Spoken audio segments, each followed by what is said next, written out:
नमस्कार, आप देख रहे हैं सच पत्रिका न्यूज और मैं हूं बालकृष्ण शुक्ला। आप सभी का स्वागत करता हूं आज के बुलेटिन में। आज के बुलेटिन की शुरुआत करते हैं परिवहन विभाग की खबर से। उसके बाद दिखाएंगे क्राइम से लेकर अन्य तमाम बड़ी खबरें। यदि आपको हमारी खबरें पसंद आती है तो चैनल को सब्सक्राइब करें और बेल आइकन वाले बटन को जरूर दबाएं। अब देखते हैं खबरें विस्तार से। पहली खबर, ओवरलोड वाहनों के खिलाफ हुई कार्रवाई की। आखिरकार परिवहन विभाग ने कोटपुतली में ओवरलोड वाहनों के संचालकों को सख्ती का एहसास करा दिया है। गुरुवार को शहर के डाबला रोड पर एक साथ परिवहन विभाग के कुल 10 उड़न दस्ते सड़क पर उतरे और वाहनों की जांच करते हुए कुल 30 ओवरलोड वाहनों को जब्त किया और उनके विरुद्ध कुल 80 लाख रुपए का जुर्माना ठोका। इस कार्रवाई से ओवरलोड वाहन संचालकों में खलबली मची हुई है। आपको बता दें कि लंबे समय से दौड़ रहे ओवरलोड वाहनों के संचालन के कारण कुछ दिन पहले ही पाटन थाना क्षेत्र में एक भीषण सड़क हादसे में एक साथ 3 पुलिसकर्मियों की मौत हो गई थी। इसके अलावा कोटपुतली क्षेत्र में भी विशेषकर डावला रोड पर ओवरलोड वाहनों के कारण कई हादसे हो चुके हैं, जिनमें अनेक लोग अपनी जान गंवा चुके हैं तो बड़ी संख्या में लोग अंग भंग हो चुके हैं। ओवरलोड वाहनों के विरुद्ध लगातार कार्रवाई की मांग उठ रही थी। गुरुवार को जयपुर के क्षेत्रीय परिवहन अधिकारी धर्मेंद्र कुमार की अगुवाई में कोटपुतली डीटीओ अमित शर्मा, शाहपुरा डीटीओ यशपाल यादव तथा जयपुर डीटीओ संजय शर्मा के निर्देशन में 10 उड़न दस्तों का गठन किया गया।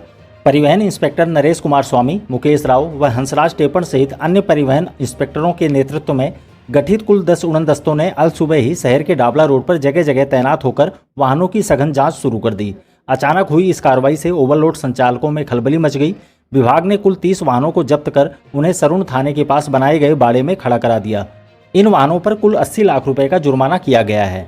आपको बता दें कि सभी वाहन मालिकों से डीटीओ अमित शर्मा ने पूर्व में ही आग्रह किया था कि सभी कागजात वैध और दुरुस्त रखें और ओवरलोड वाहनों का संचालन नहीं करें, लेकिन सख्त चेतावनी के बावजूद ओवरलोड वाहन संचालकों पर कोई असर नहीं हो रहा था। जब कार्रवाई शुरू हुई तो काफी संख्या में वाहन मालिक अधिकारियों के पास पहुंचे और वाहनों को छोड़ने तथा आगे से कभी भी क्षमता से अधिक माल नहीं ढोने की बात कहते हुए मिन्नतें करने लगे, लेकिन डीटीओ ने उन्हें कोई रियायत नहीं दी।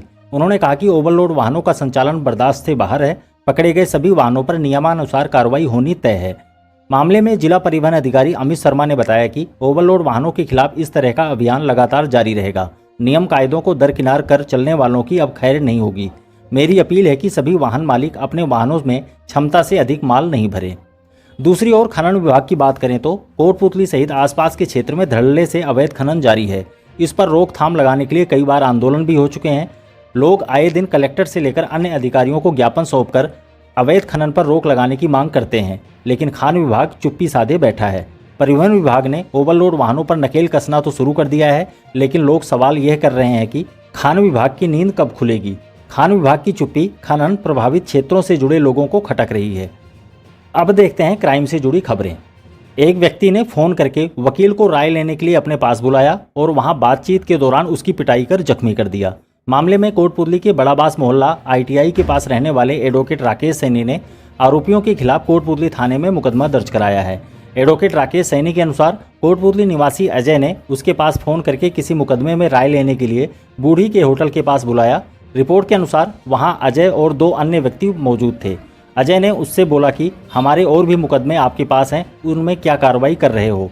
इस पर वकील ने जवाब दिया कि वह मुकदमे अदालत में चल रहे हैं। आरोप है कि इसी बात पर उक्त लोगों ने उससे गाली गलौज करते हुए मारपीट की, जिससे वह चोटिल हो गया और उसकी जेब से नकदी, जरूरी कागजात व सोने चांदी की अंगूठी निकाल ली। वकील ने तुरंत घटना की सूचना पुलिस को दी और कुछ ही देर में पुलिस मौके पर पहुंच गई, लेकिन तब तक तीनों लोग वहां से भाग चुके थे। पुलिस ने आरोपियों के विरुद्ध मुकदमा दर्ज कर जांच शुरू कर दी है।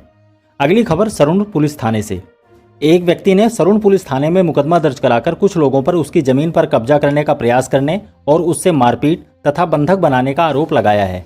पुलिस के अनुसार समीप के श्यामनगर स्थित शोदान वाली ढाणी निवासी गंगाराम गुर्जर ने श्यामनगर स्थित ढाणी प्यारसा वाली के रहने वाले ग्यारसाराम व दीनाराम से वर्ष 1993 में चांदचकी में स्टेप बाय स्टेप स्कूल के पीछे जाटावाली में मौजूद उनकी जमीन को खरीद लिया था और तभी से वह उस पर काश्त करता आ रहा है। उसका आरोप है कि रतिराम, उमराव, हंसराज, पूरणमल, सीताराम, महावीर, सुंदर, शीशराम, कृष्ण सहित अन्य लोग 3 वाहनों में सवार होकर वहां पहुंचे और ट्रैक्टर से उसके खेत की जुताई शुरू कर दी। जब उसने विरोध किया तो उससे मारपीट शुरू कर दी गई। उसकी सूचना पर कुछ देर बाद सरुण थाने से पहुंची पुलिस समझाइश के बाद वापस लौट गई, लेकिन उक्त लोग दोबारा खेत को जोतने लगे। आरोप है कि उक्त लोगों ने उसे बंधक बनाए रखा और थाने में भी नहीं जाने दिया। पुलिस ने मामले में आरोपियों के खिलाफ मुकदमा दर्ज कर जांच शुरू कर दी है। अब मारपीट व धमकी देने की खबर। एक व्यक्ति ने कुछ लोगों पर रंगदारी की मांग को लेकर मारपीट कर धमकी देने का आरोप लगाया है। मामले में पूतली ग्राम निवासी कैलाश चंद गुर्जर ने सरुण पुलिस थाने में मुकदमा दर्ज कराया है। परिवादी के अनुसार वह हाईवे पर गुरु कृपा होटल के पास मौजूद उसके पार्टनर तूफान सिंह मीणा की खरीदशुदा जमीन पर काम करवा रहा था। इसी दौरान दान सिंह, रविंद्र, वीरेंद्र सहित अन्य लोग वहां पहुंचे और उससे गाली गलौज करते हुए 20 लाख रुपए की मांग की और धमकी दी कि यदि रुपए नहीं दिए तो वह उसके हाथ पांव तोड़ देंगे और उसे झूठा केस लगाकर फंसा देंगे। रिपोर्ट के अनुसार उक्त लोगों ने उससे मारपीट की और उसकी 2 कारों में तोड़फोड़ भी कर दी। वह किसी तरह से भागकर अपनी जान बचाई। पुलिस ने मुकदमा दर्ज कर जांच शुरू कर दी है।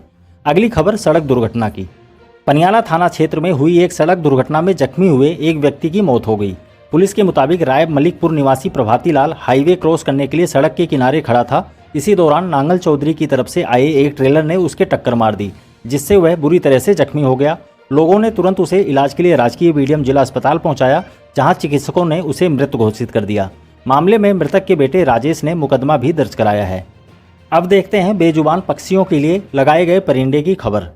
बहुत से पक्षी इस भीषण गर्मी में दाना पानी नहीं मिलने की वजह से नष्ट होते जा रहे हैं। इन पक्षियों को बचाने के लिए हम सभी को आगे आकर अधिक से अधिक दाना पानी परिंदे लगाने होंगे। गर्मियों के सीजन में कई बार पक्षी भूख प्यास से व्याकुल होकर उड़ते हुए नीचे गिर जाते हैं और उनकी मृत्यु तक हो जाती है। इस स्थिति से निपटने के लिए सच पत्रिका की अपील है कि प्रत्येक व्यक्ति आगे आए और अपने घरों, कार्यालय व आसपास परिंदे लगाकर उनमें दाना पानी की व्यवस्था करे। इस अभियान को बढ़ावा देने के लिए इससे संबंधित खबर आप नीचे दिए गए सच पत्रिका के व्हाट्सएप नंबर पर भेज सकते हैं। इस कार्य से जुड़ी खबर सच पत्रिका के माध्यम से प्रमुखता से जन जन तक पहुंचाई जाएगी। गुरुवार को बेजुबान पक्षियों के लिए जगह जगह परिंदे बांधे गए।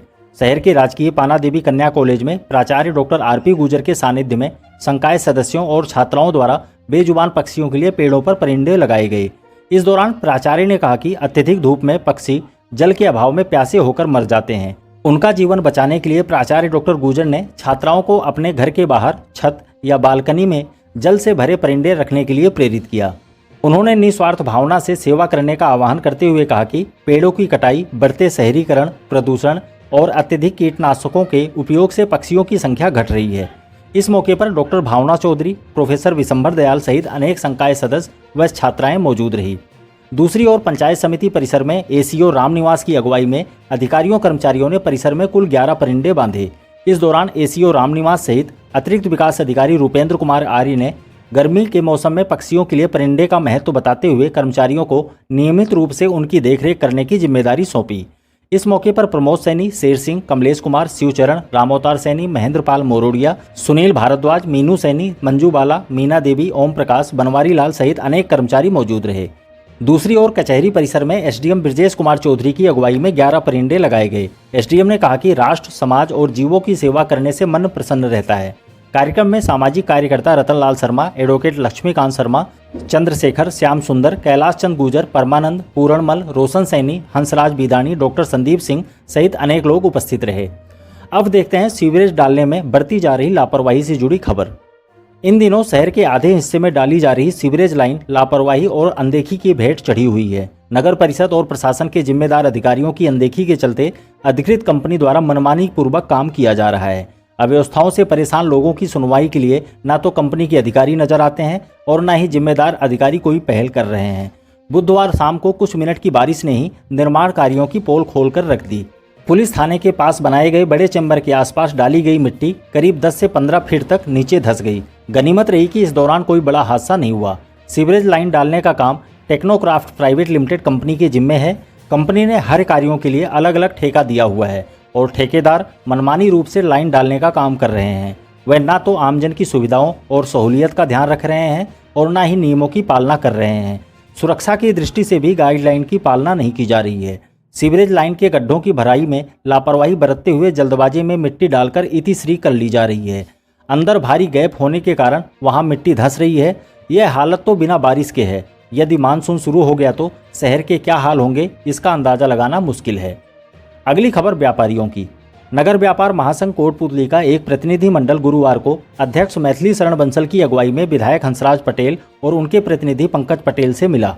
इस दौरान व्यापारियों ने शहर और बाजारों की विभिन्न समस्याओं से अवगत कराया। व्यापारियों ने विधायक से अग्रसेन तिराया, नेहरू बाजार, पुराने हॉस्पिटल के सामने, बांसु रोड सहित अन्य प्रमुख स्थानों पर सार्वजनिक शौचालय बनवाने, सड़कों पर खड़े होने वाले वाहनों को हटवाने और पार्किंग की व्यवस्था करने, अग्रसेन तिराहे पर पुलिसकर्मी तैनात करने, आवारागर्दी करने वाले लोगों और सड़कों पर खड़े होने वाले वाहनों के खिलाफ कार्रवाई करने, अव्यवस्थित डिवाइडर को हटाने और डिवाइडरों की ऊंचाई कम करने की मांग की।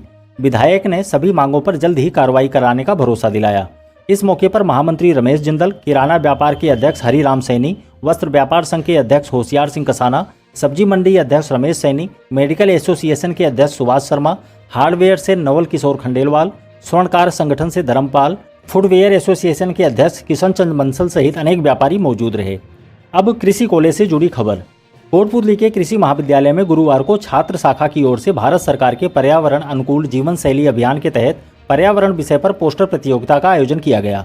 इस दौरान कॉलेज के अधिष्ठाता डॉक्टर सुरेंद्र सिंह ने कहा कि पर्यावरण से जीवन विषय पर हम सभी को चिंतन करना चाहिए। उन्होंने कृषि से प्राप्त कचरे को हम कैसे संपदा बना सकते हैं, इस विषय पर सभी वैज्ञानिकों से चर्चा भी की। कार्यक्रम की संयोजिका डॉक्टर सुशीला एचरा ने बताया कि प्रतियोगिता में 18 छात्र छात्राओं ने हिस्सा लिया। प्रतियोगिता का विषय वेस्ट टू वेल्थ रखा गया। प्रतियोगिता में भूमिका शर्मा प्रथम, गोपाल सिंह शेखावत द्वितीय व पूनम असवाल तृतीय स्थान पर रही। इन सभी छात्राओं को 5 जून को विश्व पर्यावरण दिवस पर सम्मानित किया जाएगा। अब नए एडीजे की खबर। कोटपुतली अदालत परिसर में गुरुवार को अपर जिला एवं सेशन न्यायाधीश क्रम संख्या 1 पर नए एडीजे समर्थलाल मीणा ने पदभार ग्रहण किया। इस दौरान बार एसोसिएशन के अध्यक्ष दयाराम गुर्जर की अगुवाई में वकीलों के एक प्रतिनिधि मंडल ने नए एडीजे का स्वागत सम्मान किया और उन्हें अभिभाषक संघ की विभिन्न समस्याओं से अवगत कराया। इस मौके पर उपाध्यक्ष सुशील कुमार यादव, हेमंत कुमार शर्मा, चेतराम रावत, रामकिशन शर्मा, मुकेश चनेजा, राजाराम कसाना, महेश सराधना, मनोज कुमार, सत्यवीर पायला सहित अनेक वकील मौजूद रहे। अगली खबर निरीक्षण की। ब्लॉक सीएमएचओ डॉक्टर पूरण चंद गुर्जर ने गुरुवार को विभिन्न स्वास्थ्य केंद्रों का निरीक्षण कर जरूरी निर्देश दिए। डॉक्टर गुर्जर ने शहर के नागाजी की गौर स्थित शहरी प्राथमिक स्वास्थ्य केंद्र पर निरीक्षण के दौरान व्यवस्थाएं देखी और खामियों को दुरुस्त करने तथा सावधानियां बरतने की हिदायत दी। केंद्र पर मरीजों की संख्या अधिक होने के कारण उन्होंने खुद मरीजों को देखा। यहाँ चिकित्सा अधिकारी प्रभारी का पद लंबे समय से रिक्त चल रहा है। इधर डॉक्टर गुर्जर ने प्राथमिक स्वास्थ्य केंद्र रघुनाथपुरा का भी निरीक्षण किया। जांच के दौरान वार्डों में लगे कूलरों को साफ सुथरा रखने के निर्देश देते हुए एक कूलर को खाली कराकर उसे साफ भी करवाया। उन्होंने दोनों स्वास्थ्य केंद्रों में पेयजल की व्यवस्था करने और लू तापघात को देखते हुए आवश्यक दवाइयों का स्टॉक रखने के निर्देश भी दिए।